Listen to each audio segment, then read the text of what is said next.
السلام علیکم ورحمۃ اللہ وبرکاتہ۔ معزز سامعین، ہم آپ کو اپنے یوٹیوب چینل دین و دنیا 9292 میں خوش آمدید کہتے ہیں۔ جو ہمارے اس چینل پہ پہلی بار تشریف لائے ہیں ان سے گزارش ہے کہ ہمارا چینل سبسکرائب فرما لیں۔ انشاءاللہ تعالی اس طرح کی اچھی اچھی ویڈیوز آپ کو ملتی رہیں گی۔ تو چلتے ہیں آج کی ویڈیو کی طرف۔ آج کا مسئلہ یہ ہے کہ کیا عطر لگانے یا سونگھنے سے روزہ ٹوٹ جاتا ہے؟ تو اس کا جواب یہ ہے کہ عطر لگانے یا سونگھنے سے روزہ نہیں ٹوٹتا، بلکہ روزہ باقی رہتا ہے اور اس میں کسی قسم کا کوئی فرق بھی پیدا نہیں ہوتا۔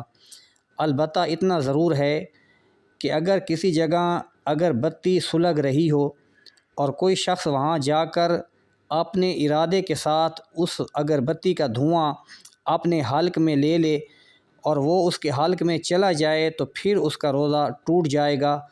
اس کے علاوہ عطر لگانے یا سونگھنے سے روزے میں کسی قسم کا کوئی فرق پیدا نہیں ہوتا۔